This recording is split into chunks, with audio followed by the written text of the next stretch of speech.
Record. Hi, I'm Tanya from the Traveling Praters, and I'm here today with Deb from Just Short of Crazy and Nidra from the Adventure Mom. And we're here today to talk roadside attractions. It's one of our favorite one thing that we all stop at on our travel road trips. And so that's what we get to talk about tonight because we love them. So Thanks, Sarah. I'm very nervous now that I have the echo and I don't know what to say. So I'll just let you guys introduce yourselves and then we can go from there. So we're going to see if we can get rid of your echo because like Nidra said, technology is great until it's not. So we're going to try to just work through it. So Roadside Attractions, all three of us road trip quite a bit. And Roadside Attractions are a great way to get out of the car and stretch your legs a bit, which I appreciate.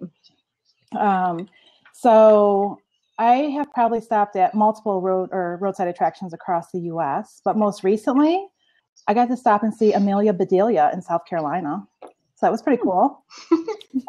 And I love that. Yeah, wasn't that fun? Yeah, that was really fun. I even used some of your pictures from my post. Good. And it was in front of a library, so that was kind of cool. So it was kind of fun to see, and if you're a fan of her books, it's worth a stop. So that was recent. I think we should probably mention where we're finding roadside attractions. So, like how we do you all use that? Yeah, like do you all use the app from the roadside attraction app so that way you know beforehand, or? That's usually what I looked for. You know, I try to find ones within a certain amount of a radius of wherever I'm going. Is that what you both use as well? So I don't have the app, but I just go to the website and it's Roadside America, right? Let me pull it up. Yeah. And I'll just pull up the Amelia. And I do use the app. Do you use the app? I use the app, and you actually have to pay for it. It's for iPhone only. Okay. And I just recently switched back to Android, and that is the one thing that I miss is that I no longer have my Roadside America app. But you do pay for it. You pay for it by region. And I went ahead and I bought the entire United States because I travel all over the U.S. And I think it was under $10 to have all of it. And then you can save like the roadside attractions into. You can favorite those. You can save them. You can add. If you have tips or anything that you want to add to it, you can go ahead and do that. So it's a great way to find them. Nidra, do you have another app that you use, like maybe Road Trippers, or do you use Roadside America? Road Trippers is another good one that you could use too, and they're actually a Cincinnati-based company. But I mean, both of them are really well. Roadside Attractions is the one that I found first, so that's the one I think that I just kind of got used to using. But Road Trippers is definitely doing more things to be definitely mobile friendly, and so it's definitely worth checking out that app as well. I haven't used that one at all, so I have to make a note to look at it. Do they have about the information? Yeah, and they have a lot of people curating content all the time, so I feel like their stuff is more visual, and it's I don't know if you've ever seen any of their posts on Facebook when they share about unique places to go and things like that, but I think they would be definitely worth checking out. Yeah, I've used that one too. It goes beyond the roadside attractions. So if you're looking for historical attractions or even hotels or places to eat, you can pull that up along your route too. Yeah, fun. So do you guys have a limit of how far off the highway you'll go for a roadside attraction? Tanya, this doesn't apply to you, I don't think. Nidra, do you have a limit? It depends who's with me. So if it's probably just me and the boys, and depending on how many stops I've had, I can probably get away with more. Okay. And it depends on how many times. There's a lot of factors, but if I can weasel in a few where people don't realize that I'm adding to the agenda, then I'm good. What's the farthest you've driven off your intended path? That's a good question. I know. I'm gonna have to think about that one because a lot of times it's kind of a spontaneous thing. So if I'm in an area and I don't really know what else there is to do, then I'll just try to see what's going on and look up ones and how many miles away they are. So it could all of a sudden become a destination just from wherever I'm at. Got ya. Tanya, do you want to tell us how far you've driven off the intended path? That's a hard question because I get distracted and then I just go, and like Nidra said, it becomes my new destination.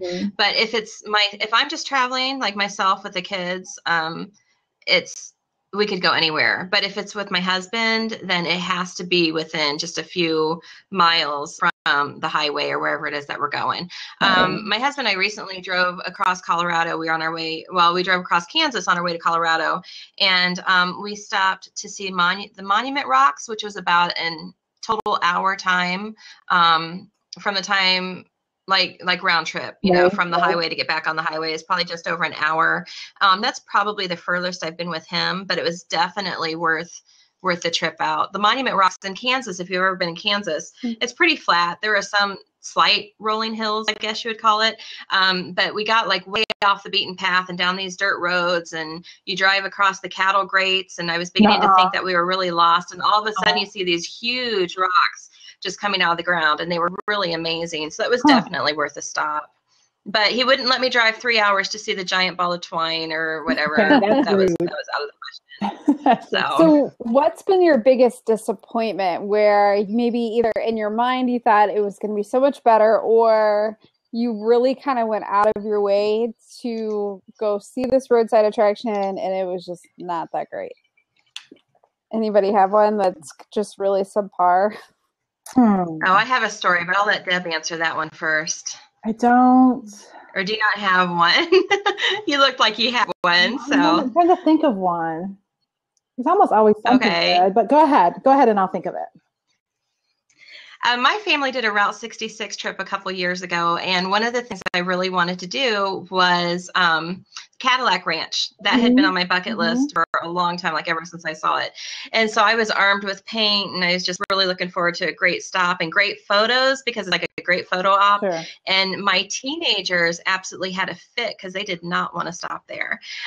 So we didn't have to go out of our way. It was just right off the highway. Right. But it was a disappointment because the way my kids acted. Like it was really bad. Kids can change. Really bad. Kids can do that. Yes. For sure, they can do that. I don't think I've had any disappointing ones. I've always been like, I mean, it wasn't great, but it wasn't terrible. You know, it was just okay.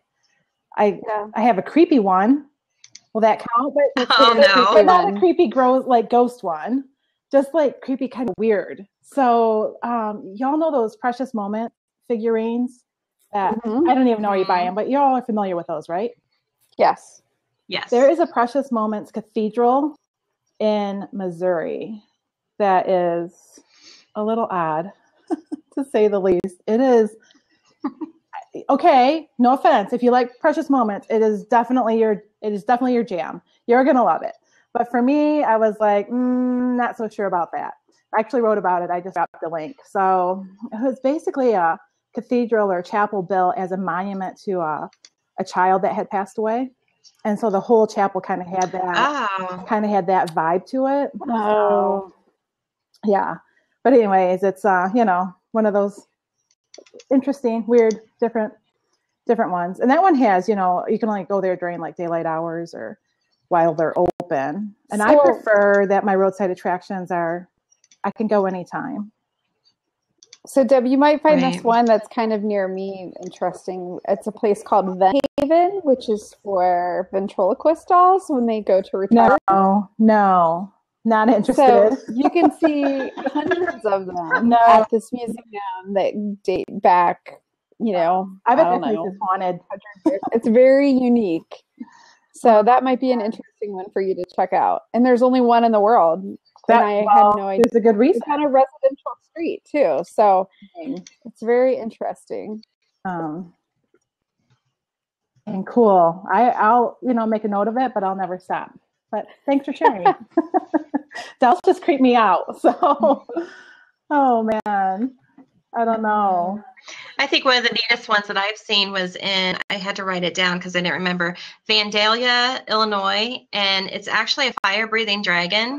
And you can stop and go into they have a liquor store there. You either go into a liquor store or hardware store, and you get your token, right, Deb? I knew that would be up your alley. You get a token to put into the dragon, and then the dragon will breathe out this propane for like 30 seconds or 10 seconds or something. I can't remember how long it is, but that was really cool. And yeah, my husband said we couldn't stop at any more roadside attractions, and I read him the description of that, and he's like, all right. So we stopped, and that was definitely worth it on our last trip. Was it far off the route?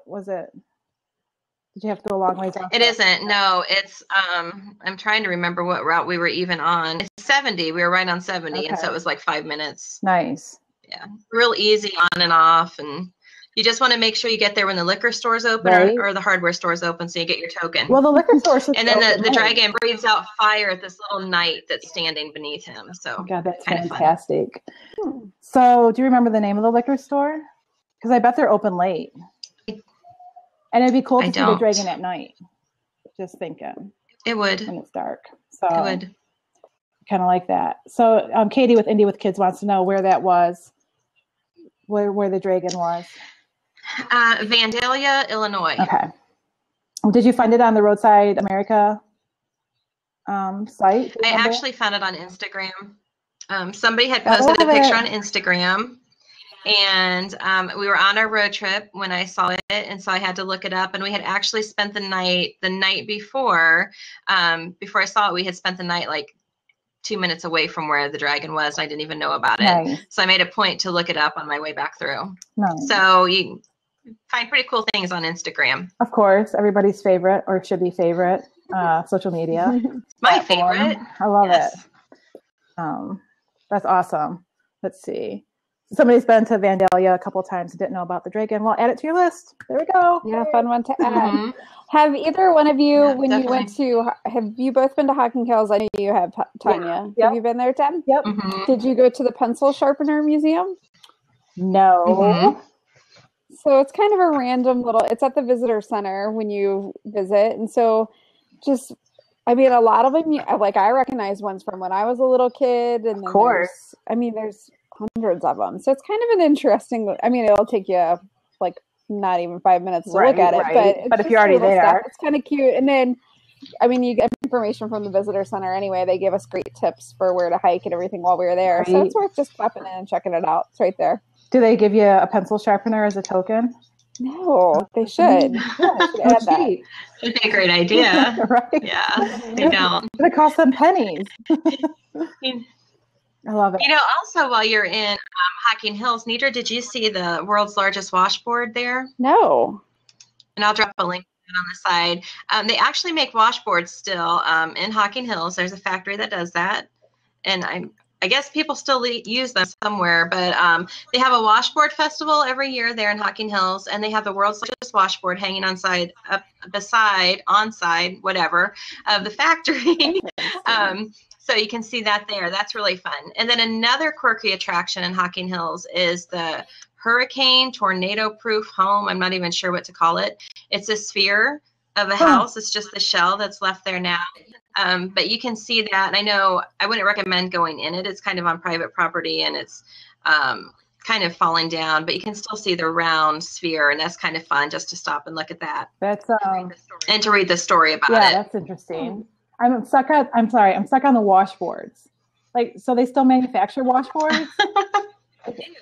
They do. The factory makes washboards there. Using washboards? And you can tour the factory. Who uses those? I don't know. Are they sending them to other I'm not going to use countries? them. But I mean, I know in Louisiana they have it. Some of the Cajun bands, right? They use washboards. Maybe it's just for music. I don't. Oh, Amish. Good point. Maybe the Amish are using them. Maybe bring them back. Yep. I like it. That could be it. Yeah, I'm not using a washboard. Okay, so Walking Tour said they're going to go see the world's largest frying pan in Washington. Is that in Washington, D.C. or Washington State? I think it's Washington State. Am I right? Okay. Lisa? Yep, State. Mm-hmm.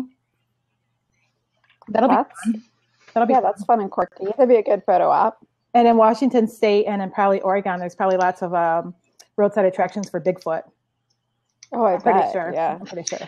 I'm pretty sure I'll be taking that trip this year. Although Ohio is supposed to be the Bigfoot capital of the world. You guys know that, right? No, but is there any like fake Bigfoots by the roadside we can stop and get a picture of?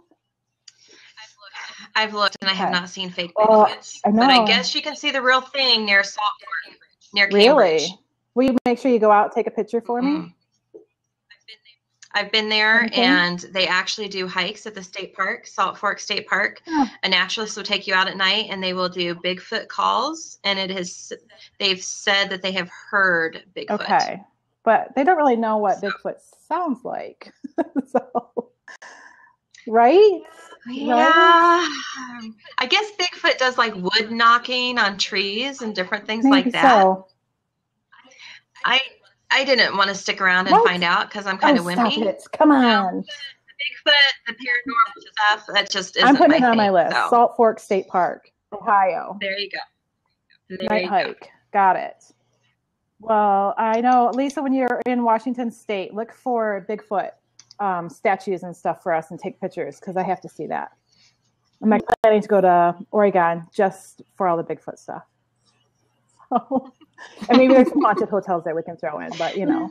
Oh, yeah, maybe he will cook with a frying pan. He would need the largest frying pan to cook. So, yeah, that'll work. Oh, my goodness. That's right. Oh, my goodness. Do you have any upcoming roadside attractions you're going to go to that you haven't been to yet? I'm heading to Gatlinburg, and I just noticed on the list that they have a salt and pepper shaker museum. Oh, my daughter would love that. Have you been there? No. I'm curious. But I bet it's cool. Yeah, so I might have to check that out because I haven't seen that yet. That's a little quirky and different. This is not a roadside attraction, but if you're ever in Ann Arbor, Michigan, you can go to Zingerman's Roadhouse, and they have salt and pepper set shakers all over their restaurant. So, well, I don't know about all over. Definitely in the bar area, there's a bunch of salt and pepper shakers. So that's kind of cool if you're just, passing through. But now I want to go to the Gatlinburg one. What else is there? They have, let's see, someone else said there's one in Iowa, too. Awesome. 15,000. 15,000. Wow, that's awesome. a lot. That is awesome, huge Jessica. collection. Dang. Oh, man. Okay. So who wants to road trip to Iowa? I bet Iowa has a lot of roadside attractions. I have never been to Iowa before. I'll go to Iowa. You're missing out, Nidra. You got to go.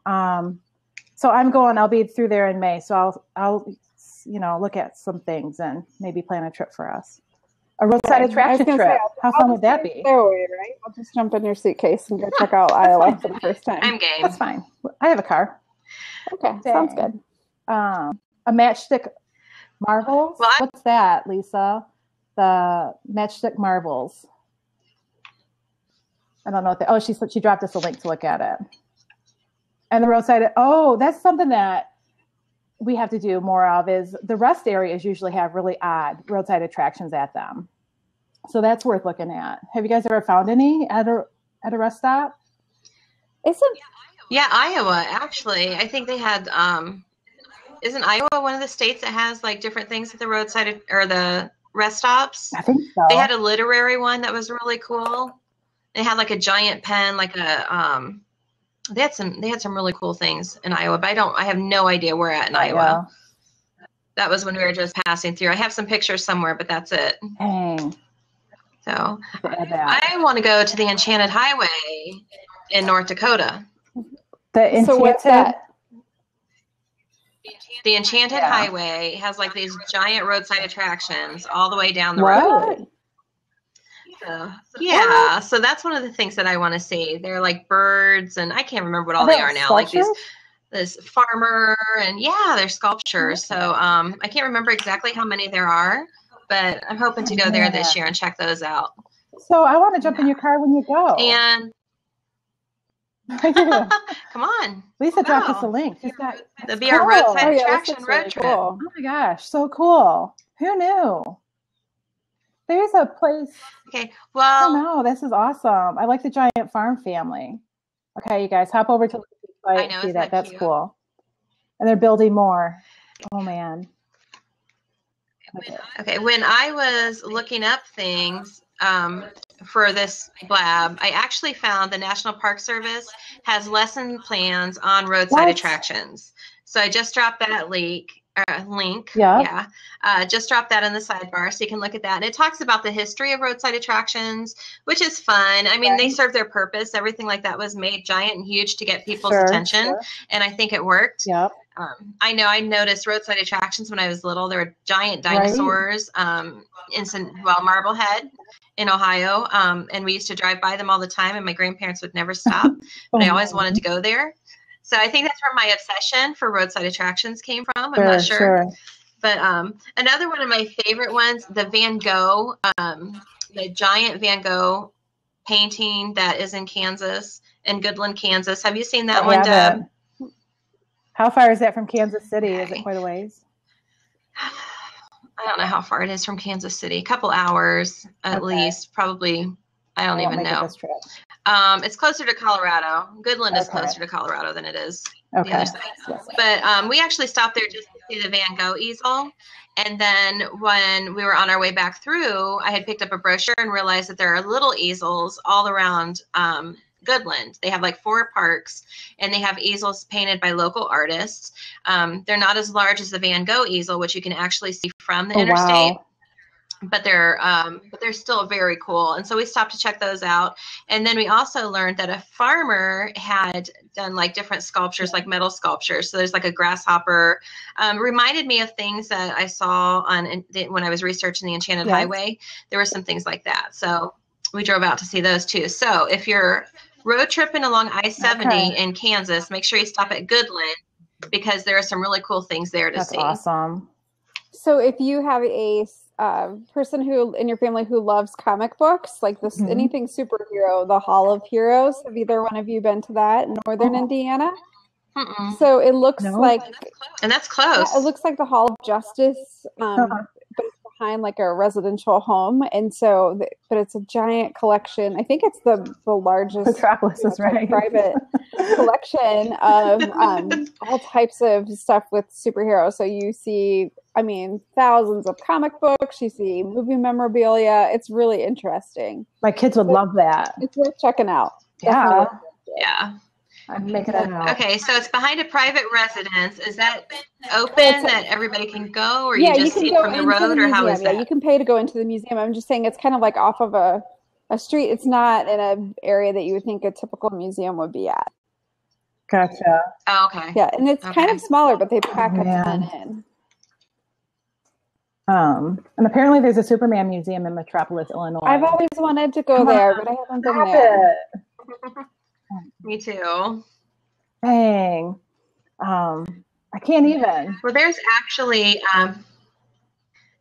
there's a roadside attraction in my town that I haven't even seen yet. Can you believe that? It's because I'm too busy traveling everywhere else.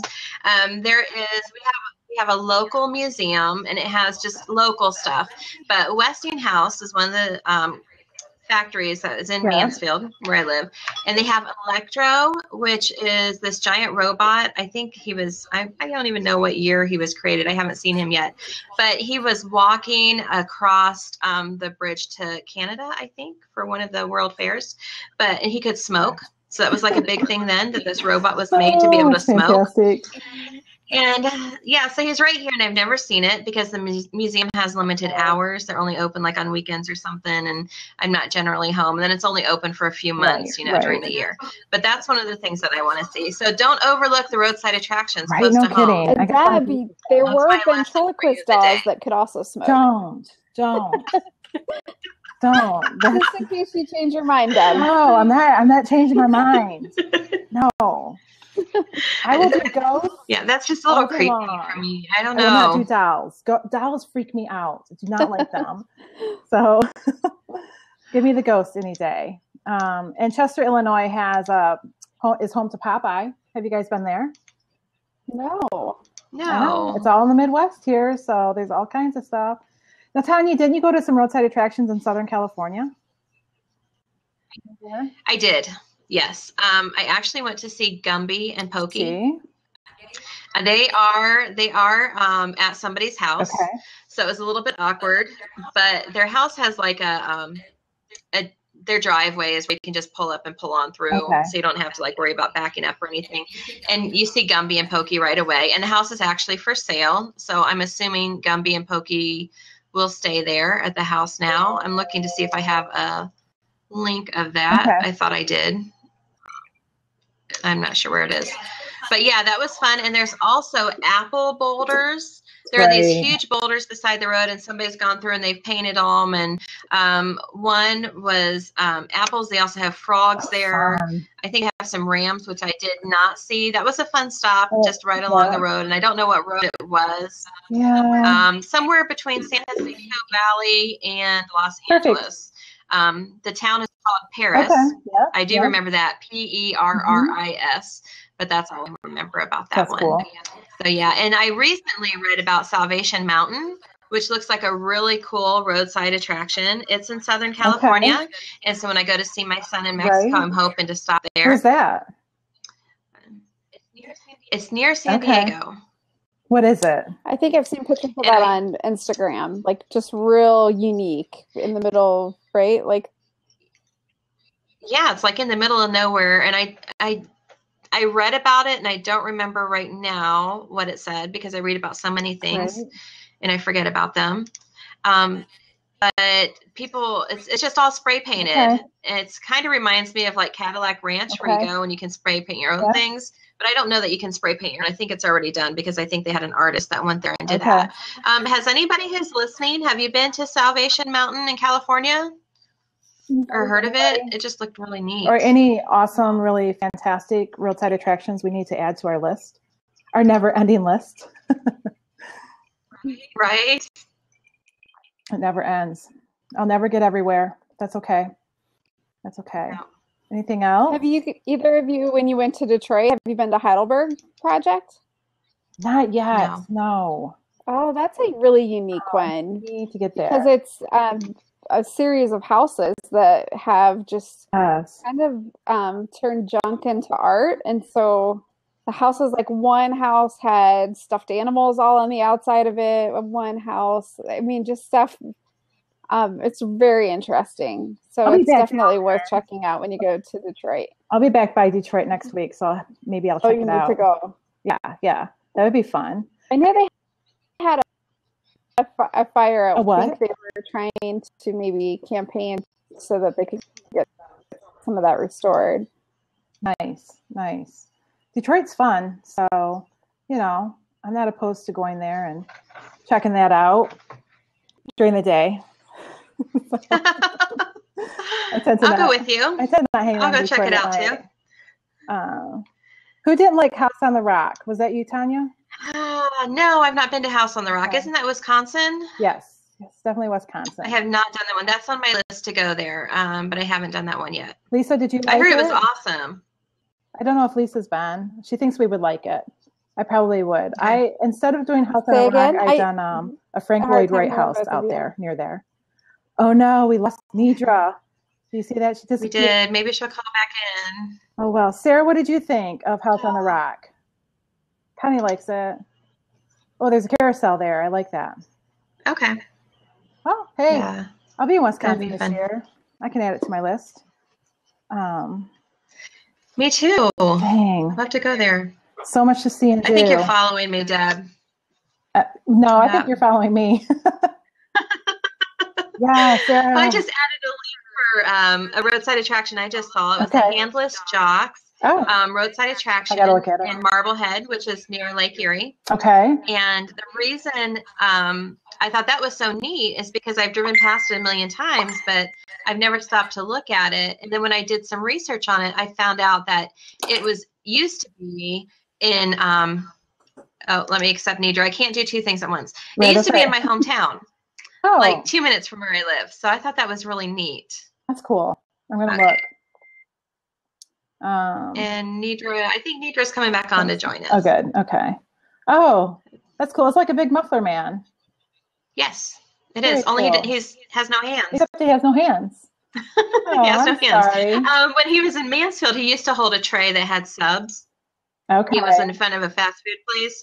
Now he's just like in a field. So now he's just hanging out. But roadside attraction. Yeah, but I did find out. Right. I did find out that there are people who look just for muffler men. When I've heard of that. Mm-hmm. Like it's their own little cult following. So what hashtag should people follow on Instagram to find roadside attractions? I just do roadside attractions. Do you have another one that you use? No, I've never really searched Instagram for it, but I thought I'd ask. So roadside attractions on IG. Okay, I'm going to start searching that when I'm in places. You can probably search that with the state name and find stuff in the state you're traveling through. Like if you've done hashtag roadside attractions, hashtag Michigan or something, it might come up with some stuff. So we're out of time again. So we've hit our 30-minute mark. It happened so fast. I don't know how it happened so fast.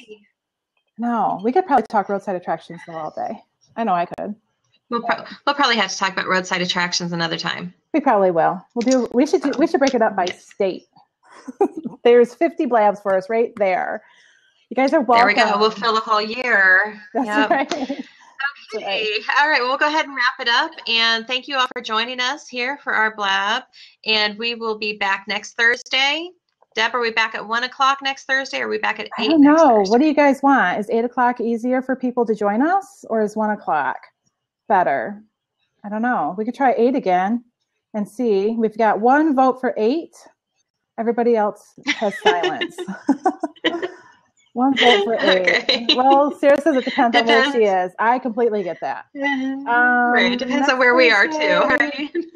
Yeah, it'll be next Thursday, either at 1 or 8. And we will put it, let me drop the Facebook link. And then you guys follow the Facebook page, and then you'll know what time it's going to be at. Pretty soon here, we are going to get a set time. But we want to make sure we're doing it the best time for everybody. So we will keep you posted. There's a link for the Facebook page. So go in and follow that, and then you'll know when our chat is next week. So sound good? Yeah, and then go ahead and follow us on Twitter too. I just dropped our Twitter handle. Yep. We don't have a lot of followers, so we could really use those. It's Travel Coffee Chat, TRVL Coffee Chat. So if you want to follow us, we'll be putting some information there too, and we'll let you guys know where we'll be. And yes, there will be links in the recap. We'll have that up in just a couple of days. So sounds great. All right, thank you. We'll see you guys next week. Yep, see you later.